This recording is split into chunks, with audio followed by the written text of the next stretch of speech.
तो students, now we will move to the last section of our chapter, almost the last section, and a very interesting one also, because इससे related में बहुत सारे practical examples देखेंगे student. तो इस section का नाम है इवेपोरेशन। तो देखो स्टूडेंट्स, क्या होता है, हमने पढ़ा है कि सपोज करो हमारे पास ये बीकर है एक, और उसमें हमने कोई लिक्विड डाल रखी है, जैसे कि वाटर डाल रखा है, वाटर डाल रखा है स्टूडेंट्स, ठीक है। तो स्टूडेंट्स, जब इस वाटर को हम हीट करते हैं, जब इस वाटर को हीट करते हैं तो क्या होता है इस वाटर का, इसका टेम्परेचर बढ़ता है स्टूडेंट्स। इसका टेम्परेचर मान लो पहले 50 डिग्री सेंटीग्रेड, तो बढ़ के 70 हो जाएगा, फिर बढ़ के 90 हो जाएगा, फिर बढ़ के 100 हो जाएगा, ठीक। इस तरह से उसका टेम्परेचर बढ़ेगा। और स्टूडेंट, जब टेम्परेचर 100 डिग्री सेंटीग्रेड हो जाता है तो बड़ी खास बात होती है। क्यों खास बात होती है? क्योंकि 100 डिग्री सेंटीग्रेड जो है वो बॉइलिंग पॉइंट होता है वाटर का, ठीक है स्टूडेंट। तो उस टाइम अब क्या होने लगता है, ये जो वाटर है वो वेपोराइज होने लगता है, वो वेपर्स में कन्वर्ट होने लगता है, सही है। तो बेसिकली यहां पर 100 डिग्री सेंटीग्रेड पे लिक्विड वाटर जो है वो गैसेस स्टेट में कन्वर्ट होने लगता है स्टूडेंट्स। और इस प्रोसेस को स्टूडेंट्स हम क्या बोलते हैं? वेपोराइजेशन, या फिर मोर एक्यूरेटली बॉइलिंग भी बोलते हैं स्टूडेंट्स। बॉइलिंग भी बोलते हैं कॉमन लैंग्वेज में, ठीक। अब देखो स्टूडेंट्स, एक और एक्सपेरिमेंट आप घर पे ही करके देख सकते हो। आप एक प्लेट लेना, नॉर्मल किचन में जो प्लेट्स होती हैं वो, उसमें आप थोड़ा सा वाटर ऐसे डाल देना स्टूडेंट्स, थोड़ा सा वाटर, ठीक है। और इसको आप ऐसे ही छोड़ दो फॉर फ्यू आवर्स, मतलब 1-2 घंटे के लिए आपने ऐसे छोड़ दिया। फिर 1-2 घंटे बाद जब आप स्टूडेंट्स आके देखोगे ना, तो आपको ये प्लेट तो दिखाई देगी, लेकिन उसमें वाटर नहीं होगा, वाटर गायब हो गया होगा स्टूडेंट्स। अपने आप ही वाटर गायब हो गया होगा, किसी ने चोरी नहीं किया होगा आपका वाटर, अपने आप ही वाटर गायब हो जाता है स्टूडेंट्स। आपने देखा है स्टूडेंट्स ऐसा? आपने नहीं देखा तो आप एक्सपेरिमेंट करके देख सकते हैं स्टूडेंट्स, ठीक है। और गायब नहीं हुआ होगा तो बहुत कम हो गया होगा, और थोड़ी देर और वेट करोगे तो गायब भी हो जाएगा। तो स्टूडेंट्स, यहां पर क्या हो रहा होता है, देखो स्टूडेंट्स, यहां पर क्या होता है कि ये जो वाटर है वो धीरे धीरे वेपर्स में कन्वर्ट हो जाता है, धीरे धीरे अपने आप ही वेपर्स में कन्वर्ट हो जाता है। हालांकि यहां पर हम कोई हीटिंग नहीं कर रहे हैं, जैसे यहां पर हीट कर रहे थे इसलिए वाटर वेपर में कन्वर्ट हो रहा था, यहां पे कोई हीटिंग नहीं कर रहे हैं। बिना हीटिंग के भी ये वाटर जो है धीरे धीरे वेपर्स में कन्वर्ट होकर हवा में मिक्स हो जाता है। और वाटर वेपर में कन्वर्ट हो गया तो वाटर जो है वो खत्म हो जाएगा, इसलिए आपको कुछ भी अब मिलेगा नहीं स्टूडेंट्स, ठीक है। ये जो प्रोसेस है स्टूडेंट्स यहां पर, वो है इवेपोरेशन, ठीक है। आप सोच रहे हो ये कैसे हो जाता है यार, तो वो सब हम देखेंगे स्टूडेंट्स, ठीक है, वो सब हम देखेंगे। तो पहले मैं आपको ये बताना चाह रहा हूं कि लिक्विड से गैस में कन्वर्ट होने के 2 तरीके हैं, एक बॉइलिंग जो हम पहले देख चुके हैं, और एक इवेपोरेशन जो हम यहां पे देखने वाले हैं। दोनों में सिमिलरिटी है कि लिक्विड गैस में कन्वर्ट हो रही है, बट डिफरेंस है। डिफरेंस ये स्टूडेंट्स, किसमें हम हीट कर रहे थे तब जाके कन्वर्जन हो रहा था, यहां पे हम कोई हीट वीट नहीं कर रहे हैं स्टूडेंट्स। दूसरा, हीट करने के बाद भी ये जो बॉइलिंग का प्रोसेस स्टार्ट होता है वो 100 डिग्री सेंटीग्रेड पे होता है, जो कि बॉइलिंग पॉइंट है, ठीक है। बॉइलिंग जो है वो बॉइलिंग पॉइंट पर ही होता है, उतने ही टेम्परेचर पे होता है। लेकिन इवेपोरेशन बॉइलिंग पॉइंट पे नहीं होता है स्टूडेंट्स। अब देखें, इसको तो हम हीट कर ही नहीं रहे, तो इसका तो हाई टेम्परेचर होगा ही नहीं। इस वाटर का वही टेम्परेचर होगा जो सराउंडिंग का टेम्परेचर होगा, इस वाटर का वही टेम्परेचर होगा जो आसपास के सराउंडिंग का टेम्परेचर होगा। जनरली स्टूडेंट्स, आसपास या सराउंडिंग का जो टेम्परेचर होता है वो 25 डिग्री सेंटीग्रेड होता है, ठीक है।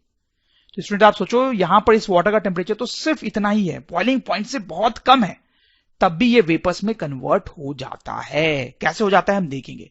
तो ये जो प्रोसेस है यहां पे, दैट इज इवेपोरेशन। एक बहुत ही सॉलिड सा मैं आपको एग्जांपल देता हूं स्टूडेंट्स, जहां पे इवेपोरेशन होता है। जैसे ये फोटोग्राफ देखें स्टूडेंट्स आप, इसमें क्या दिखाई दे रहा है स्टूडेंट्स आपको?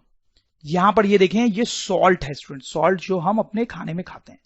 स्टूडेंट्स, ये सॉल्ट हमें मिलता कैसे है? आपको शायद पता हो स्टूडेंट्स कि जो ओशन का वाटर होता है वो सॉल्टी होता है, उसमें एक्चुअली डिजॉल्व सॉल्ट होता है, डिजॉल्व सॉल्ट होता है। जो सॉल्ट हम खाते हैं वो ओशन के वाटर में मिक्स होता है, उसी वाटर से ये सॉल्ट हम निकालते हैं और फिर खाते हैं स्टूडेंट्स, ठीक है।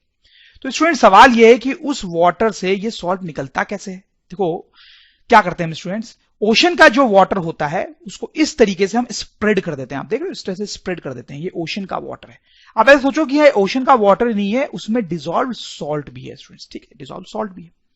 अब स्टूडेंट्स क्या होता है कि धीरे धीरे यहां का जो वाटर है वो वेपर्स में कन्वर्ट होने लगता है बाय प्रोसेस ऑफ इवेपोरेशन। यहां पर तो कोई बॉइलिंग हो नहीं रही है स्टूडेंट्स, क्योंकि इस वाटर को हम हीट वीट तो कर नहीं रहे, इसको बहुत ज्यादा कोई गर्म तो कर नहीं रहे कि यहां पे बॉइलिंग हो रही हो। यहां पर अपने आप ही धीरे धीरे ये जो वाटर है वो वेपर्स में कन्वर्ट होने लगता है, मतलब इवेपोरेशन हो जाता है वाटर का, ठीक है। तो वाटर जो है पूरा का पूरा उड़ जाता है, वो इवेपोरेट हो जाता है, और पीछे क्या बच जाएगा स्टूडेंट? सिर्फ सॉल्ट, जैसे स्टूडेंट्स ये वाटर ओशन का अभी अभी हमने यहां पे डाला है, कुछ दिनों बाद 10 दिन 15 दिन 20 दिन बाद आपको कुछ ऐसी सिचुएशन दिखाई देगी। यहां पर ऐसी सिचुएशन दिखाई देगी, वाटर जो है वो इवापोरेट होकर चला गया होगा, सिर्फ सॉल्ट बचा होगा स्टूडेंट्स। तो इस तरीके से ओशन वाटर से सॉल्ट निकाला जाता है by using the process of evaporation. तो स्टूडेंट्स इवेपोरेशन जो होता है बहुत ही इंपॉर्टेंट फिनोमेना होता है और लाइफ में कई जगह पे हमें देखने को मिलता है, मैं आपको बताऊंगा भी। तो सबसे पहले हम देखते हैं स्टूडेंट्स यहां पर ये लिक्विड जो है वो गैस में कन्वर्ट हो कैसे जाती है जबकि हम इसको हीट नहीं कर रहे हैं। तो देखो बॉइलिंग में तो क्या होता है वो थोड़ा सा रिकॉल कर लेते हैं, वो तो हमने पहले देखा ही है। यहां पर मैं आपको याद दिलाऊं स्टूडेंट्स कि हमने देखा था कि जो लिक्विड होती है उसके जो मॉलिक्यूल्स होते हैं, ठीक है, और जो गैस होती है उसके जो टाइनी टाइनी पार्टिकल्स होते हैं, पार्टिकल्स होते हैं। तो लिक्विड के जो टाइनी पार्टिकल्स होते हैं उनमें हमने देखा था स्टूडेंट्स कि ज्यादा अट्रैक्शन होता है, मोर अट्रैक्शन, और गैस के जो टाइनी पार्टिकल्स होते हैं उसमें लेस अट्रैक्शन होता है, ठीक है।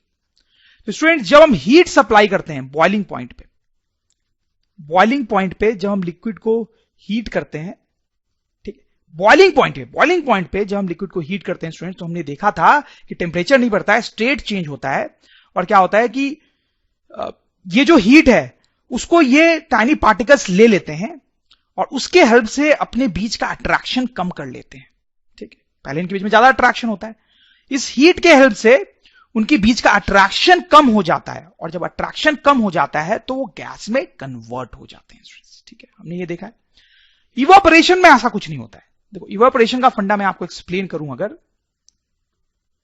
तो स्टूडेंट देखो ये मान लो हमारे पास ट्रे थी और यहां पे इसमें लिक्विड था। तो देखो इस लिक्विड में बहुत सारे टाइनी टाइनी पार्टिकल्स होते हैं, कोई डाउट नहीं है। और सब क्या कर रहे होते हैं, मूव कर रहे होते हैं, सबके पास अपनी काइनेटिक एनर्जी होती है, सबके सब मूव कर रहे होते हैं, रैंडम मोशन कर रहे होते हैं। अब देखो स्टूडेंट्स में से क्या होता है कि कुछ जो पार्टिकल्स होते हैं उनकी स्पीड बहुत ज्यादा होती है, कुछ पार्टिकल्स जो यहां पे होते हैं उनकी स्पीड बहुत ज्यादा होती है। Some particles have very high speed, ठीक है। सब घूम रहे होते हैं, सबके पास स्पीड होती है, लेकिन कुछ जो ऐसे होते हैं उनके पास बहुत ज्यादा स्पीड होती है। तो कुछ पार्टिकल्स जिनके पास बहुत ज्यादा स्पीड होती है, जो बहुत तेज तेज घूम रहे होते हैं, वो तेज तेज घूमते घूमते लिक्विड के सरफेस से बाहर निकल जाते हैं, और लिक्विड के सरफेस से बाहर निकल के वो उड़ जाते हैं स्टूडेंट्स, उड़ जाते हैं, ठीक है। जैसे मान लो ये पार्टिकल ये बहुत तेज तेज घूम रहा है स्टूडेंट्स, तेज तेज घूमते घूमते ये बाहर निकल सकता है और निकल के गायब हो जाएगा, ठीक है। तो जब बाहर निकल के गायब हो गया तो बेसिकली ये क्या बन गया स्टूडेंट्स, वेपर। तो इस तरीके से लिक्विड जो है धीरे धीरे वेपर में कन्वर्ट हो जाता है स्टूडेंट्स। तो इसको लिख लेते हैं students. Some particles have very high speed. Some particles of liquid have very high speed. Due to their high speed, they can move out of liquid and escape as vapors. Thus, evaporation occurs. और students अगर evaporation की definition लिखनी आपसे पूछी जाएगा भी तो आप ये लिख सकते हो, the process of conversion of liquid to gas, ठीक है, the process of conversion of liquid to gas due to escaping of particles from liquid surface. The process of conversion of liquid to gas due to escaping of particles from liquid surface, जैसा कि हमने देखा कि escape कर जाते हैं particles even below boiling point is called evaporation.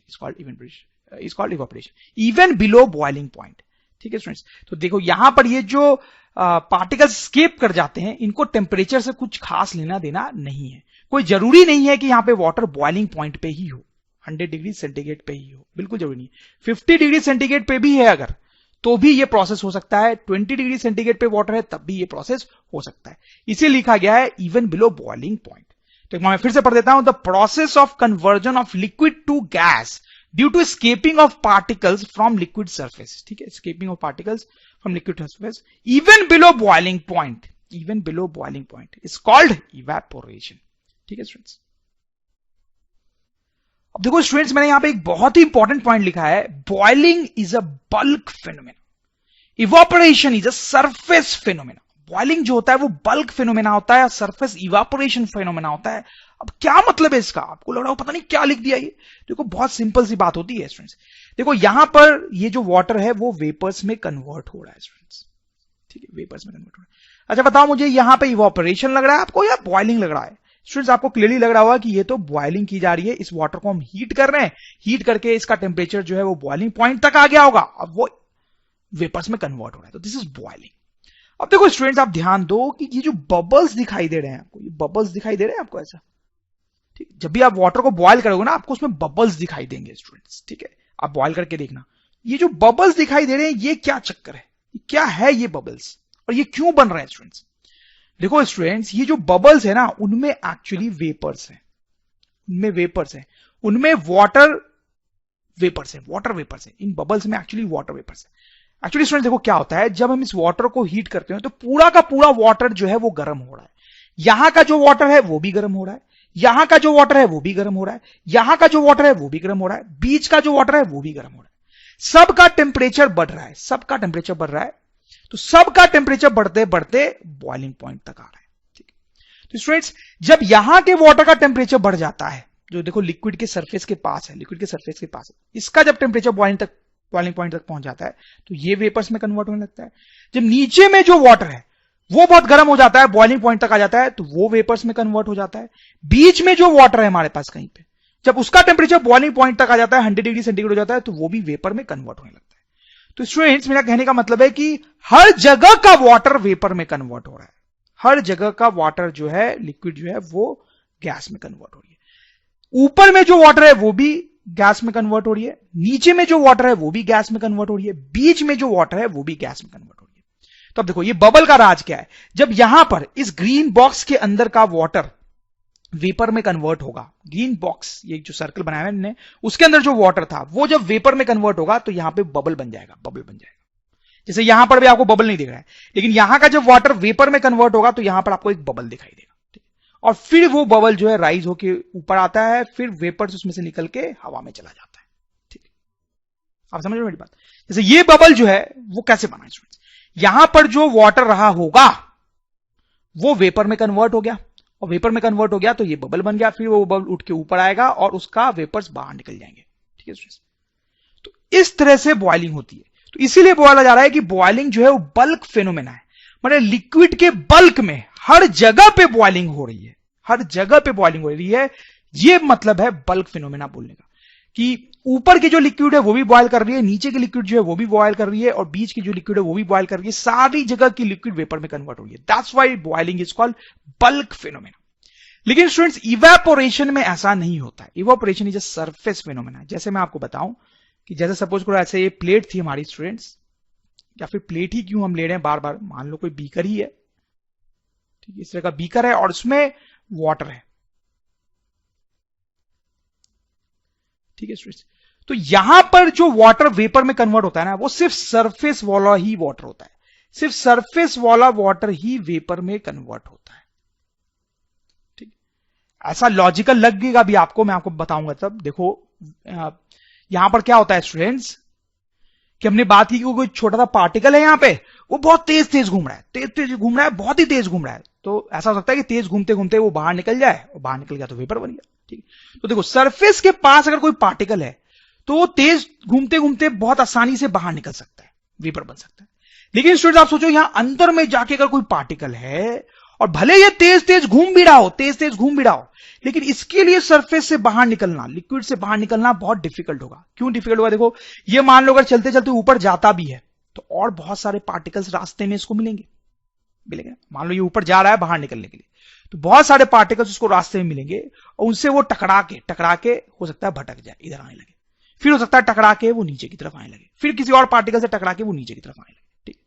तो जो अंदर का पार्टिकल है वो बहुत स्पीड में अगर मूव भी कर रहा हो तो उसके लिए बाहर निकलना बहुत मुश्किल का काम है, बहुत मुश्किल काम है। समझ रहे हो मेरी बात? देखो फिर से रिपीट करता हूं, जो पार्टिकल सरफेस पे है वो बहुत आराम से बाहर निकल सकता है, लेकिन जो अंदर है वो अगर बाहर निकलने की कोशिश करता भी है तो रास्ते में और इतनी पार्टिकल्स होंगे कि उससे वो टकरा के उसका डायरेक्शन चेंज हो सकता है, ठीक है। तो हो सकता है घूम फिर के वो नीचे आ जाए। इसलिए सिर्फ सरफेस के पार्टिकल्स जो होते हैं वही एस्केप कर पाते हैं, इसलिए इवापोरेशन जो है वो सिर्फ सरफेस पे प्रेजेंट लिक्विड का होता है, इसलिए बोलते हैं इवापोरेशन सरफेस फेनोमेना, ठीक। तो ये सरफेस की जो लिक्विड है वो इवापोरेट करेगी, वेपर बनेगी, फिर क्या होगा स्टूडेंट्स? कि लिक्विड अब थोड़ी सी कम हो जाएगी, लिक्विड थोड़ी सी कम हो जाएगी, ठीक है। अब क्या होगा स्टूडेंट्स की अब यहां पर, अब ये जो सरफेस है वहां पर जो लिक्विड है वो वेपर्स में कन्वर्ट होगा, ठीक है। फिर क्या होगा स्टूडेंट्स कि लिक्विड का लेवल जो है और कम हो जाएगा, ठीक। तो फिर ये जो सरफेस की लिक्विड है, ये जो सरफेस की लिक्विड है वो वेपर बनेगी, ठीक है, वेपर बनेगी। और इस तरह से करते करते लिक्विड कम हो सकती है, लेकिन किसी भी टाइम पे आप देखोगे, जैसे इस टाइम पे आप देख रहे हो, तो सिर्फ सरफेस के लिक्विड का ही इवेपोरेशन हो रहा होगा, अंदर के लिक्विड का नहीं। तो स्टूडेंट शॉर्ट में हम इस चीज को लिख भी सकते हैं, in boiling liquid from everywhere in bulk, liquid from everywhere in bulk changes to gas, ठीक है स्टूडेंट्स, हमने देखा। In evaporation only liquid on surface, only liquid on surface changes to gas.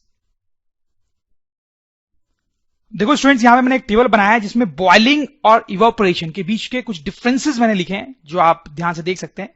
Boiling जो है सबसे पहले बॉइलिंग पॉइंट पे ही होता है, ठीक है, जैसे वाटर के लिए 100 डिग्री सेंटीग्रेड पे होगा, लेकिन इवेपोरेशन जो है at any temperature below boiling point, ठीक है स्टूडेंट्स। फिर बॉइलिंग जो है वो बल्क फेनोमेना है, इवेपोरेशन जो है वो सरफेस फेनोमेना है। बॉइलिंग जो है वो जनरली फास्ट होता है और इवेपोरेशन जनरली स्लो होता है। मतलब अगर हम बॉइलिंग कर रहे हैं, वाटर को हम बॉयल कर रहे हैं, तो जल्दी जल्दी वो गैस में कन्वर्ट हो जाएगा, जल्दी जल्दी। लेकिन इवेपोरेशन में थोड़ा टाइम लगता है स्टूडेंट, थोड़ा स्लो होता है, ठीक है। फिर स्टूडेंट जो फोर्थ डिफरेंस है वो तो सबसे मेन डिफरेंस है, देखा जाए तो उसमें तो ये लिखा गया है कि एक्चुअली दोनों में क्या हो रहा होता है। बॉइलिंग में particles use heat to overcome attraction force, ठीक है, और इवेपोरेशन में particles on surface having large speed escape, ठीक है। तो these are some very important differences between boiling and evaporation. हालांकि ऑब्वियसली दोनों में सिमिलैरिटी भी है। सिमिलैरिटी क्या है कि दोनों ही में लिक्विड जो है वो गैस में कन्वर्ट होता है। Now students next thing, factors affecting evaporation. कहने का मतलब है स्टूडेंट्स कि हमने जो देखा कि वाटर जो है या कोई भी लिक्विड जो है वो वेपर्स में कन्वर्ट हो जाती है, इवेपोरेट हो जाती है, इवेपोरेट हो जाती है, ठीक है।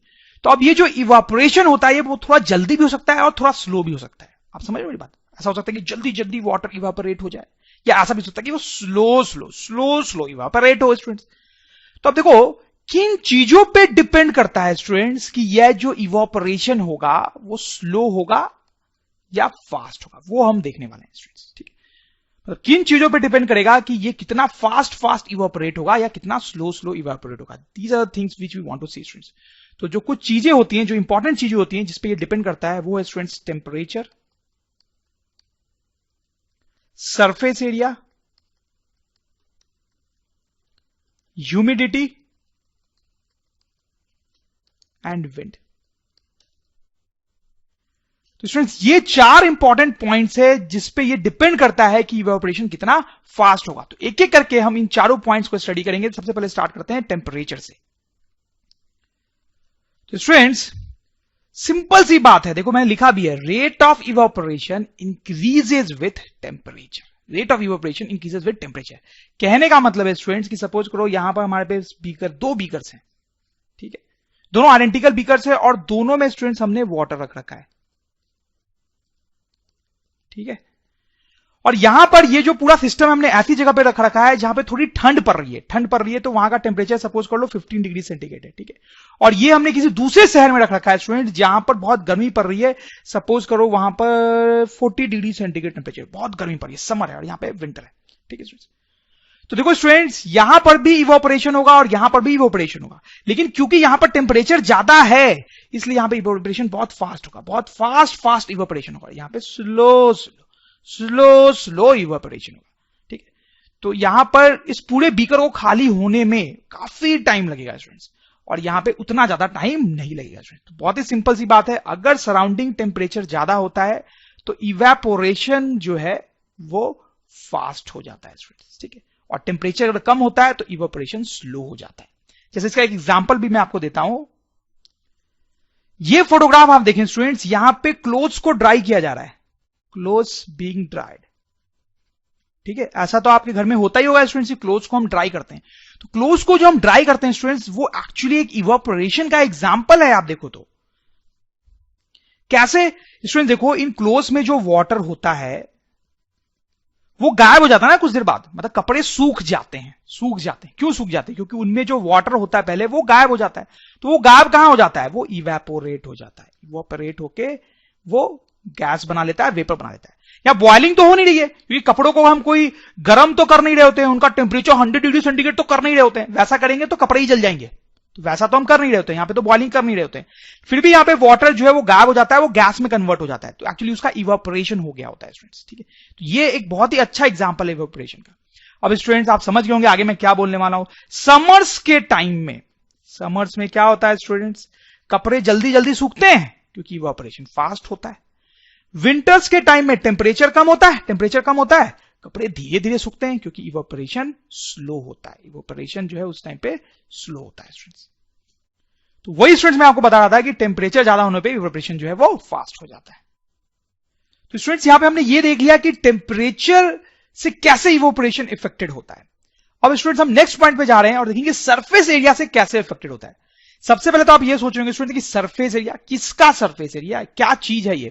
तो स्टूडेंट देखो मैं आपको बताता हूं। सपोज करो एक ग्लास है हमारे पास, एक टम्बलर है, टम्बलर ठीक है, और एक हमारे पास ऐसे एक ट्रे भी है। ठीक है, तो हमारे पास कुछ वाटर है स्टूडेंट्स। हमने क्या किया, एक बार वाटर को इस तरह से टम्बलर में रखा, ठीक है, और अब उतने ही वाटर को हमने ट्रे में स्प्रेड कर दिया, तो ट्रे में तो वो स्प्रेड हो जाएगा इस तरीके से। ठीक है, तो स्टूडेंट्स यहां पर आप देखो, यहां पर जो वाटर है ये उसका सरफेस एरिया होगा। ये जो एक्सपोज्ड पार्ट है जो एयर के कांटेक्ट में है उसको हम बोलेंगे सरफेस एरिया। इस एरिया को हम बोलेंगे सरफेस एरिया। और स्टूडेंट्स यहां पर ये जो कांटेक्ट एरिया है, ये जो एरिया है जो वाटर और एयर के बीच में है, this is called surface area. तो स्टूडेंट्स आप क्लियरली देख सकते हैं यहां पर वाटर का सरफेस एरिया कम है, हम बोलेंगे ऐसा, और यहां पर जो सरफेस एरिया है वो ज्यादा है। ठीक है, यहां पे मोर सरफेस एरिया और यहां पर लेस सरफेस एरिया। अब देखो स्टूडेंट्स क्या होगा, यहां पर ये जो वाटर है वो जल्दी जल्दी इवेपोरेट होता है, बहुत जल्दी इवेपोरेट होता है, और यहां पे वाटर धीरे धीरे इवेपोरेट होता है। इसमें वाटर बहुत जल्दी खत्म हो जाएगा इवेपोरेट होके, इसमें बहुत टाइम लगेगा स्टूडेंट्स। ऐसा क्यों हो रहा होगा ये तो आप बहुत आसानी से सोच पा रहे होंगे, क्योंकि ये जो इवेपोरेशन होता है वो एक्चुअली सरफेस फिनोमेना है, ये हमने पढ़ा था स्टूडेंट्स। सिर्फ सरफेस वाली लिक्विड ही इवेपोरेट होती है। तो यहां पर सरफेस बहुत बड़ा है, तो सरफेस से बहुत सारी लिक्विड है, तो वो सारी लिक्विड एक साथ इवेपोरेट होना शुरू होगी। ठीक है, यहां पे सरफेस बहुत बड़ा है, यहां पे देखो ना इतना बड़ा सरफेस है, तो इस सरफेस में, इतने बड़े सरफेस में बहुत सारी लिक्विड होगी, वो सारी लिक्विड इवेपोरेट होना शुरू होगी, तो जल्दी जल्दी इवेपोरेशन होगा। यहां पे सरफेस छोटा सा है, सरफेस में थोड़ी सी लिक्विड होगी, तो थोड़ी सी लिक्विड ही इवेपोरेट होना शुरू होगी स्टूडेंट्स। ठीक है, तो स्टूडेंट्स आप क्लियरली समझ गए होंगे कि क्या फंडा है यहां पे, कि अगर सरफेस एरिया लिक्विड का ज्यादा है, अगर लिक्विड का सरफेस एरिया ज्यादा है तो इवेपोरेशन का जो रेट होता है, वो भी फास्ट होता है, जल्दी जल्दी इवेपोरेशन होता है। इसके भी कुछ एग्जांपल्स मैं आपको दिखा सकता हूं स्टूडेंट्स। जब स्टूडेंट्स हम कपड़े सुखाते हैं तो इस तरीके से सुखाते हैं, उनको फैला के स्प्रेड करके सुखाते हैं, इस तरह से लंप में नहीं सुखाते, उनको स्प्रेड करके सुखाते हैं, लंप में नहीं सुखाते हैं, LUMP, ऐसे लंप में नहीं सुखाते। ऐसे अगर आप सुखाओगे ना स्टूडेंट तो बहुत टाइम लगेगा सूखने में, और यहां ऐसे बहुत जल्दी सूख जाते हैं। ऐसा क्यों होता है स्टूडेंट आप समझ गए होंगे। ऐसे जब हम कपड़ों को फैलाएंगे तो सरफेस एरिया बहुत ज्यादा हो गया ना, लेकिन अब ऐसे आपने कपड़ों को रख रखा है तो सरफेस एरिया जो है वो कम है, तो इस केस में लेस सरफेस एरिया है, और इस केस में मोर सरफेस एरिया है। तो इस केस में फास्टर इवेपोरेशन होता है और इसमें स्लो इवेपोरेशन होता है, इसलिए कपड़ों को सुखाते टाइम इस तरह से स्प्रेड करते हैं स्टूडेंट्स। जैसे एक और एग्जांपल मैं आपको देता हूं, ये देखो स्टूडेंट्स, ये रोड पे वाटर है, आप देख सकते हो यहां पे रोड पे वाटर है। रेनी सीजन में स्टूडेंट्स रोड पे बहुत सारा वाटर आ जाता है और रोड जो है इस तरह से वेट हो जाती है, लंबी लंबी रोड्स होती हैं, सारी की सारी वेट हो जाती है, लेकिन बहुत जल्दी वो रोड सूख भी जाती हैं, बहुत जल्दी सूख जाती है। ऐसा क्यों होता है स्टूडेंट्स, क्योंकि यहां पे आप देखो वाटर जो है पूरी रोड पे स्प्रेड है, तो उसका सरफेस एरिया बहुत ज्यादा होता है, इसलिए इवेपोरेशन बहुत जल्दी हो जाता है। तो स्टूडेंट हम इसको लिख भी सकते हैं, रोड्स ड्राई वेरी सून या वेरी फास्ट आफ्टर रेन। ठीक है, as fast evaporation occurs due to large surface area. सही है स्टूडेंट, आपको समझ में आ गई बात। तो स्टूडेंट्स हमने देखा था कि टेम्परेचर ज्यादा होने पे इवेपोरेशन जल्दी होता है, और हमने ये भी देखा कि अगर लिक्विड का सरफेस एरिया ज्यादा है तो भी इवेपोरेशन बहुत जल्दी होता है स्टूडेंट्स। अब हम नेक्स्ट पॉइंट की तरफ देख जाएंगे students, that is called humidity. Humidity से भी इवापोरेशन के रेट पे फर्क पड़ता है। तो सबसे पहले तो स्टूडेंट्स आप सोच रहे होंगे कि ये ह्यूमिडिटी होता क्या है। तो जैसे देखें इन फोटोग्राफ्स को, इनके हेल्प से हम ह्यूमिडिटी को समझ पाएंगे स्टूडेंट्स। देखो हमारे आसपास तो हवा होती है स्टूडेंट्स, ये तो आपको पता ही है, एयर होता है। उस एयर में स्टूडेंट्स कौन कौन सी गैसेज होती है पता है आपको स्टूडेंट्स? शायद पता हो स्टूडेंट्स, उसमें नाइट्रोजन गैस होती है। आपने लोअर क्लास में पढ़ा होगा, नहीं पढ़ा तो और डिटेल में हम आगे पढ़ेंगे डिफरेंट क्लासेज और चैप्टर्स में। इसमें बहुत सारी गैसेज होती है, जैसे नाइट्रोजन नाम की एक गैस होती है, उसमें ऑक्सीजन नाम की गैस होती है जिसको हम ब्रीद इन करते हैं और उसी से जिंदा रहते हैं। कार्बन डाइऑक्साइड होता है स्टूडेंट्स, और फिर स्टूडेंट्स में वाटर वेपर भी होता है,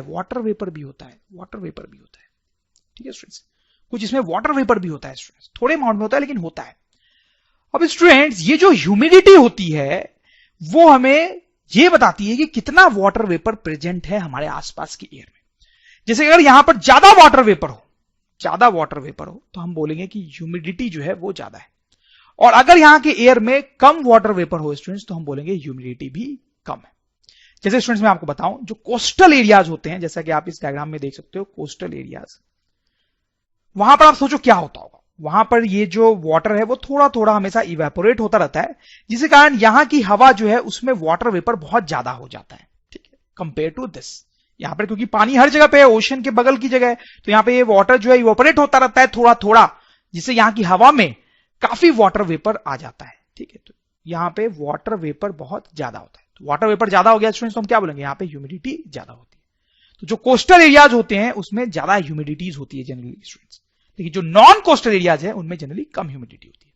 फिर स्टूडेंट्स मैं आपको बताऊं रेनी सीजन में क्या होता है कि ह्यूमिडिटी बढ़ जाती है। कैसे ह्यूमिडिटी बढ़ जाती होगी? रेनी सीजन में बारिश होती है, पानी आता है बहुत सारा, ठीक है, डिफरेंट जगह पे पानी यहां पर भी जम जाएगा, वो पानी इवेपोरेट होके, मतलब बहुत सारा पानी बरसता है तो पानी गड्ढों में, नालों में, रिवर्स में जमा हो जाता है, फिर वो पानी इवेपोरेट होता है, थोड़ा थोड़ा इवेपोरेट होके वो एयर में मिक्स होता है, तो एयर में वाटर वेपर का अमाउंट क्या हो जाएगा स्टूडेंट्स, बढ़ जाएगा। तो रेनी सीजन में एयर में वाटर वेपर का अमाउंट बढ़ जाता है, जिससे ह्यूमिडिटी बढ़ जाती है।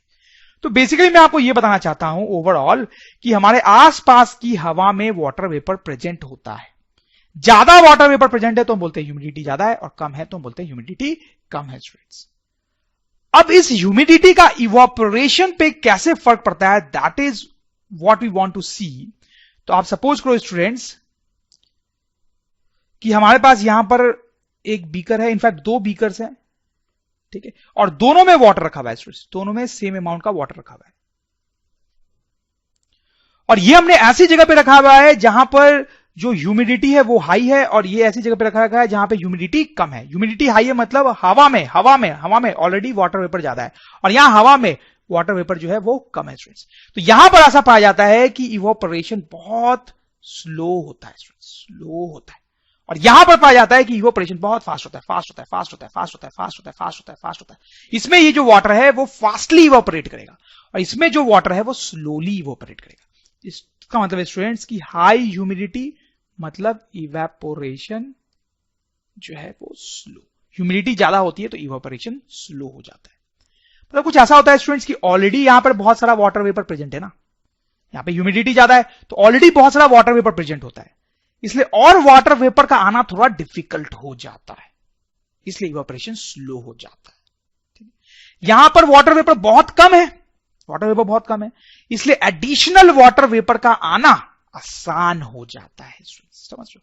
इसलिए जितनी ज्यादा ह्यूमिडिटी होगी, मतलब ऑलरेडी जितना ज्यादा वाटर वेपर एयर में ऑलरेडी प्रेजेंट होगा, जितनी ज्यादा ह्यूमिडिटी होगी उतना कम इवोपरेशन होगा, उतना स्लो इवोपरेशन होगा। तो स्टूडेंट्स आप मुझे बताएं कि कोस्टल एरिया में इवोपरेशन जो है वो स्लो होता होगा या फास्ट होता होगा? तो स्टूडेंट्स हमने देखा है कि कोस्टल एरिया में तो ऑलरेडी ह्यूमिडिटी बहुत ज्यादा होती है, इसका मतलब क्या है कि इवेपोरेशन जो है वो स्लो होता है कोस्टल एरिया। वैसे स्टूडेंट्स आप मुझे बताएं रेनी सीजन में जनरली क्या होगा? रेनी सीजन में ह्यूमिडिटी ज्यादा हो जाती है, वाटर वेपर आसपास बहुत ज्यादा होता है, तो वहां पर भी जो इवोपरेशन है स्टूडेंट्स वो क्या होगा? रेनी सीजन में स्लो हो जाता है।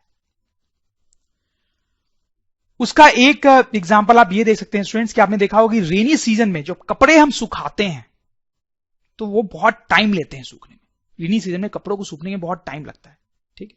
क्यों लगता होगा ज्यादा टाइम? क्योंकि उस टाइम पे इवोपरेशन स्लो हो गया होता है। ठीक है, तो हम लिख भी सकते हैं इसको कि clothes dry slowly in rainy season due to slow evaporation. जैसे इसका एक और एप्लीकेशन मैं आपको बताता हूं स्टूडेंट्स कि कोस्टल एरियाज में क्या होता है, कोस्टल एरियाज में पसीने बहुत ज्यादा आते हैं, स्वेटिंग बहुत ज्यादा होती है। ऐसा लोगों को लगता है कि कोस्टल रीजन में स्वेटिंग बहुत ज्यादा होती है। तो देखो एक्चुअली स्टूडेंट्स क्या हो रहा होता है कि जब हम स्वेटिंग करते हैं, ठीक है, तो वाटर, स्वेट में क्या होता है, बेसिकली वाटर होता है, तो वाटर जो है हमारी स्किन पे आ जाता है। ठीक है, और फिर क्या होता होगा इस वाटर का, आप समझ सकते हैं स्टूडेंट्स, ये जो वाटर है वो अब इवेपोरेट करता है। ठीक है, इवेपोरेट करता है, इवेपोरेट। और ये इवेपोरेशन जनरली बहुत जल्दी होता है क्योंकि सरफेस एरिया ज्यादा होता है। ठीक है, पूरे स्किन पे वाटर स्प्रेड होता है, तो सरफेस एरिया ज्यादा होता है, जल्दी जल्दी ये वाटर इवेपोरेट होने लगता है स्टूडेंट्स। ठीक है, तो पसीना हमें आता है और वो इवेपोरेट होता रहता है। लेकिन स्टूडेंट्स कोस्टल रीजन में क्या होता है, क्योंकि इवेपोरेशन स्लो होता है, इवेपोरेशन स्लो होता है, तो जो स्वेटिंग हम कर रहे होते हैं वो जल्दी इवेपोरेट नहीं होता है। तो जल्दी इवेपोरेट नहीं होता है तो हमें ऐसा फील आता है कि बहुत ज्यादा हम स्वेट कर रहे हैं। ठीक, तो बाकी जगह पे क्या होगा, हम स्वेट कर तो रहे होंगे लेकिन वो जल्दी जल्दी गायब हो जा रहा होगा। ठीक है, लेकिन कोस्टल रीजन में हम स्वेट कर रहे होंगे लेकिन वो जल्दी जल्दी गायब नहीं हो रहा होगा, हर टाइम हमें स्वेट दिख रहा होगा, तो हमें लगेगा यार हम कितना ज्यादा स्वेट कर रहे हैं। ठीक है, इसको भी लिख लेते हैं, लेकिन उसके लिए स्पेस नहीं है स्टूडेंट, तो थोड़ा इधर जाना पड़ेगा और ज्यादा हम पड़ेगा। हाँ, okay, so when we sweat it evaporates fastly. ठीक है, it evaporates fastly due to large surface area, due to large surface area of our skin. ठीक, in coastal regions due to high humidity evaporation is slow, evaporation is slow, जैसा कि हमने देखा students. So sweat evaporates slowly, this gives a feeling that we are sweating heavily. ठीक है students, तो आप देख सकते हैं कि ह्यूमिडिटी का भी कैसे इफेक्ट होता है किस पे स्टूडेंट्स, इवेपोरेशन पे। याद रखें, ज्यादा ह्यूमिडिटी मतलब स्लो इवेपोरेशन, ज्यादा ह्यूमिडिटी मतलब स्लो इवेपोरेशन। ठीक है स्टूडेंट्स, तो अब टाइम है नेक्स्ट फैक्टर की तरफ जाने का स्टूडेंट्स, जो कि है विंड। विंड, और विंड जो है वो किस स्पीड से चल रही है उस पर भी इवेपोरेशन का रेट डिपेंड करता है स्टूडेंट्स। अगर विंड फास्ट चल रही हो, मतलब हवा बहुत तेज तेज बह रही हो, तो इवेपोरेशन का जो रेट होता है, इवेपोरेशन का रेट होता है वो भी फास्ट हो जाता है। और विंड अगर स्लो चल रही है तो इवेपोरेशन का जो रेट है वो भी स्लो हो जाता है स्टूडेंट्स। तो जैसे स्टूडेंट्स अगर हम ये दो सिचुएशंस लें, यहां पर बीकर में वाटर है और यहां बहुत हवा चल रही है। ठीक है, और किसी दूसरे शहर में भी हमने वैसे वाटर लिया, सॉरी यहां पे हवा नहीं चल रही थी और यहां पे बहुत हवा चल रही है स्टूडेंट्स। ठीक है, तो आप समझ गए होंगे इवेपोरेशन पे क्या फर्क पड़ेगा। यहां पे हवा चल रही है तो हवा फास्ट चल रही है तो इवेपोरेशन ज्यादा होगा, मतलब इसमें बहुत जल्दी वाटर जो है वो इवेपोरेट हो रहा होगा स्टूडेंट्स। इसमें हवा नहीं चल रही है, बहुत स्लोली चल रही है, तो इसमें धीरे धीरे थोड़ा इवेपोरेशन हो रहा होगा स्टूडेंट्स। तो स्टूडेंट्स क्या आप मुझे अब आंसर कर सकते हैं ये वाला question, why clothes dry fast under fan. आपने देखा होगा स्टूडेंट्स, फैन के अंदर जो कपड़े हैं जल्दी जल्दी सूख जाते हैं, और ऑन विंडेज या फिर बहुत हवा चल रही हो किस दिन तो उस दिन भी कपड़े जल्दी जल्दी सूख जाते हैं। तो क्या आप बता सकते हैं ऐसा क्यों होता है स्टूडेंट्स? समझ गए होंगे स्टूडेंट्स, क्योंकि जब हवा तेज तेज चलेगी विंडी डेज में, या फैन को ऑन करने से भी हवा चलने लगती है, तो ऐसी सिचुएशन हो जाएगी और इवेपोरेशन जल्दी जल्दी होने लगेगा स्टूडेंट्स, तो कपड़े जल्दी सूख जाएंगे। ठीक है स्टूडेंट्स, अब आप शायद सोच रहे हो कि ऐसा होता क्यों है कि विंड के चलने से इवेपोरेशन जल्दी होता है, ऐसा क्यों होता है? देखो स्टूडेंट्स, बहुत ही सिंपल फंडा है इसका। देखो जैसे कि मैं यहां पे एक और डायग्राम बनाता हूं, यहां बीकर है हमारे पास और उसमें वाटर है। ठीक है, तो ये जो वाटर है स्टूडेंट्स वो सपोज करो इवेपोरेट हो रहा है, ये इवेपोरेट हो रहा है। ठीक है, तो इवेपोरेट हो रहा है तो यहां पर वाटर वेपर का जो अमाउंट है वो बढ़ने लगेगा एयर में, ये इवेपोरेट हो रहा है तो यहां पे ज्यादा वाटर वेपर आ जाएगा हवा में। ठीक है, तो स्टूडेंट्स अभी जब हम ह्यूमिडिटी की बात कर रहे थे तो हम पढ़ रहे थे कि ऑलरेडी अगर वाटर वेपर होता है तो फिर फर्दर इवेपोरेशन होने में डिफिकल्टी होती है। ठीक है, तो थोड़ा सा इवेपोरेशन मान लो हुआ तो यहां पे वाटर वेपर आ गया, तब आगे इवेपोरेशन होने में दिक्कत होगी, स्लो होगा इवेपोरेशन। ठीक है, लेकिन अगर हवा चल रही है स्टूडेंट्स, विंड चल रही है, तो क्या होगा, हवा जो चल रही है वो चलती हुई हवा इस वाटर वेपर को यहां से दूर ले जाएगी, उसको अपने साथ ले जाएगी, तो यहां पे वाटर वेपर नहीं रहेगा और इवेपोरेशन फास्ट हो जाएगा स्टूडेंट्स। तो इसलिए जब हवा चल रही होती है तो वो चलती हुई हवा अपने साथ साथ वाटर वेपर को ले जाते जाती है, ठीक है, और इवोपरेशन जल्दी जल्दी होता जाता है। लेकिन जब हवा नहीं चलती है तो यहां पे बहुत सारा वाटर वेपर जो है एक्युमुलेट हो जाता है, बहुत सारा वाटर वेपर एक्युमुलेट हो जाता है, ठीक है, जिसके कारण फर्दर इवोपरेशन स्लो हो जाता है। तो बड़ा अच्छा पॉइंट है स्टूडेंट्स, हमें लिख लेना चाहिए। देखें, when wind blows it takes away water vapor with itself. When wind blows it takes away water vapor with itself. This makes evaporation fast. ठीक है, तो वो साथ साथ वाटर वेपर को ले जाता है तो उससे इवोपरेशन फास्ट हो जाता है। If wind is not there, wind नहीं है या फिर बहुत धीरे धीरे है, वाटर वेपर एक्यूमुलेट्स, वो यहां एक्यूमुलेट हो जाता है, and due to this evaporation slows down. ठीक है स्टूडेंट्स, तो स्टूडेंट्स हमने चारों पॉइंट्स देख लिए। कौन कौन से चारों points? Temperature, surface area, humidity और विंड। और हमने देखा कैसे इन सब के साथ इवोपरेशन वेरी करता है। जैसे थोड़ा सा रिकॉल कर लेकर स्टूडेंट्स, तो हमने देखा कि अगर टेम्परेचर ज्यादा होता है तो इवोपरेशन भी जल्दी होता है, सरफेस एरिया अगर ज्यादा होता है तो भी इवोपरेशन जल्दी होता है, ह्यूमिडिटी ज्यादा होती है तो इवोपरेशन स्लो होता है, ध्यान रखें, और विंड अगर फास्ट ब्लो कर रही होती है तो इवोपरेशन जल्दी होता है स्टूडेंट्स। ठीक है,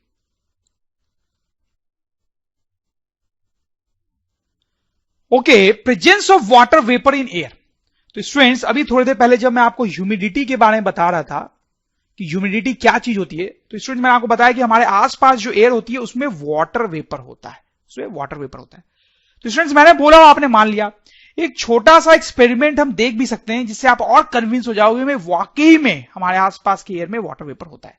बहुत ही सिंपल सा एक्सपेरिमेंट है स्टूडेंट्स, करने की जरूरत भी नहीं है, ऐसे ही आप समझ जाओगे। स्टूडेंट्स आप देखो, ये एक वाटर बॉटल है और इस वाटर बॉटल को हमने रेफ्रिजरेटर से निकाला।